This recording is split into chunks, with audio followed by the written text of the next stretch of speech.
Yo, YouTube, it's your boy Premier, back today with another banger. And in today's video, we're going to be going over a Damian Lillard offensive threat build. In NBA 2K20, offensive threats were one of the best builds in the game. From the BPs, from the play shots, it didn't matter which type of offensive threat it was. They dominated the threes, the twos. Offensive threats were very popular last year. So this year I had to get in the lab and try to recreate my best version of the offensive threat build. First things first though, like, comment, subscribe, and let's get right into this video. First things first, you can go ahead and look at the point guard position for yourself. It only gets 409 attribute upgrades, but the shooting guard position gets 424 attribute upgrades. So this year, you're gonna see a bunch of people running around on shooting guards that are actually point guards again, just like in 2K19. Next though, jersey handed is all up to you. Now, let's go ahead and move on to the skill breakdown here. You can look at a few different skill breakdowns. Some of the more popular skill breakdowns for this build are the blue and green, and then the green and the yellow, the shooting and playmaking, and then the finishing and shooting. Both are very popular. The shooting and playmaking is nice, especially if you're a threes player, but the more overall, the more balanced build, in my opinion, is the shooting and the finishing. The reason being, you can speed boost, you can finish at a very high rate, you can dunk around the rim, and you can shoot the three at a very high rate. Not to mention, these builds have very underrated defense, especially if you do your badge upgrades right. That is entirely up to you. Next, for the physical profile, go ahead and look at the top one here. The top physical profile is very nice because it has the highest speed, the highest acceleration, and you still get a decent vertical. Yes, I know the strength is a little low here at 51, but I promise you, you do not need the strength. The only other one I would even look at here is the one with the speed, acceleration, and vertical. But as you can see, that speed and acceleration is a little low, and it looks like they have patched the speed and acceleration here in NBA 2K21 already. Like, from the whole game perspective, guards and everything is not as fast. So you have to get the fastest player possible. Make sure you choose the top physical profile. Next, moving on to these attribute upgrades, there is a few different ways you can do this, but I'm going to show you a few different versions. The first version of this build I ended up making, I maxed out the close shot, driving layup, driving dunk. Then I ended up looking at the standing dunk. I forget what I upgraded it to, but I did end up upgrading my post hook first. I wanted to show you this 20 finishing badge version of this build, and then there is a 14 finishing badge version of this build. I like both of them. The 14 is a lot more balanced, and that's what I actually ended up making, if I'm not mistaken. But for the purposes of this video, I did want to show you a few different options. If you upgrade the finishing here, I think it's like to 54, and max out the post hook, you can look at the 20 finishing badge upgrade version of this build. Having Hall of Fame finishing, that is kind of important, but I did want to leave that decision up to you as the viewer. And also on the decision, you can upgrade the standing dunk to 54, or you can upgrade the post hook there. It is either option to come out with the 14 badge upgrades on the finishing. Next, for your shooting, you can literally go ahead and max all this out. Everyone wants the most shooting badges possible, so go ahead and upgrade your free throw though only to an 87. Next, on to playmaking, you want to go ahead and max out pass accuracy, ball handle. Then you want to upgrade your post moves only to a 37. Go ahead and get the 13 playmaking badges.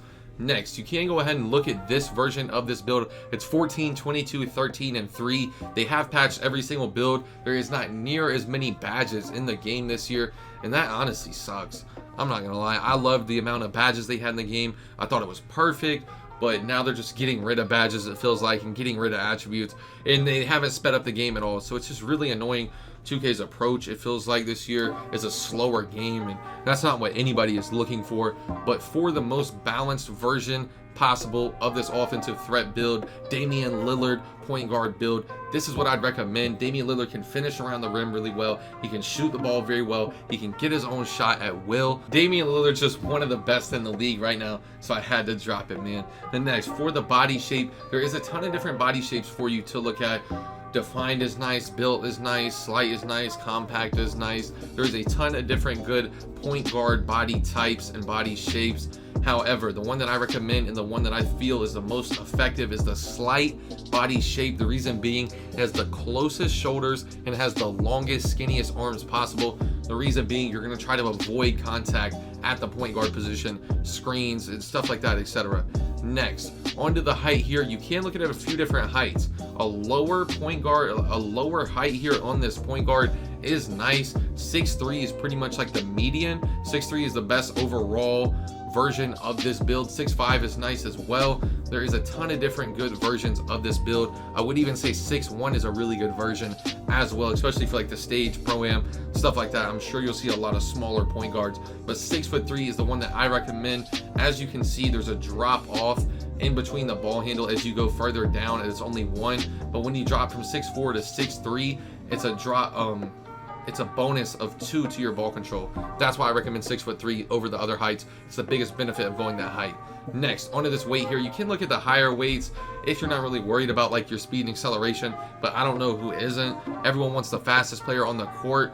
You definitely want your 88 speed, you want your 87 acceleration. You definitely want to go ahead and drop your weight down here to 173 pounds. That way your player is as fast as possible on the court. You do not want a turtle at the point guard position. It's just not going to work out well, you know. But next, onto this wingspan, you can go ahead and look at the taller wingspans. You can look at the medium wingspans, but I know most people are going to go ahead and drop this wingspan down because you want the highest three-pointer, you want the highest mid-range, and you want the highest ball handle. However, I don't like that it's only +1 to your ball control, dropping your arms all the way down. Like, you should at least get a +2, +3, you know, something like that. But when you drop this down all the way, I know why they only did it a +1. The reason being, when you're 99.9 overall, you're going to be at an 87 ball control, which means you'll just be able to speed boost at 6'3" on this build. So that is super clutch, being able to speed boost on not a playmaking, but a shooting and a finishing, no type of playmaking build. Next, onto this takeover here, there's a ton of good takeover options. Playmaker takeover is really nice, especially if you want to guarantee that speed boost with Playmaker takeover. Once you're at 99.9 overall, if I'm not mistaken, if my math is right, that would be a 97 ball control. That's super OP. Not to mention the slasher takeover with all the finishing badges, with the Hall of Fame finishing, not to mention the sharp. Those are two of the most deadly takeovers, two of the most overpowered takeovers in the game by far, are sharp and slasher. Especially last year, I'm sure you've seen the slasher early on in the year before it got patched. People were jumping over people, but shot creator takeover is actually very slept on here, because this BP build is going to be able to shoot to get takeover, and it's going to be able to finish around the rim to get takeover. And when you're doing both of those, it boosts your shot creator takeover. When you're shooting only shots, you're going to get your sharp takeover to go up, and when you're scoring baskets around the rim, your slasher takeover is going to go up faster. That's why shot creator takeover is OP. But as you can see, you have built a scoring machine. There is no more offensive threats this year. You can please try to quote me. I have not been able to find an actual offensive threat build, but this is the closest thing possible to an offensive threat that I've been able to find in NBA 2K21. But that's all for today's video. Don't forget to like, don't forget to comment, don't forget to subscribe if you're new. It's your boy Premier, and I'm out. Peace. It's getting hard to keep composure, they keep trying me. I came from nothing, now they bumping my songs overseas. I remember when I first started, they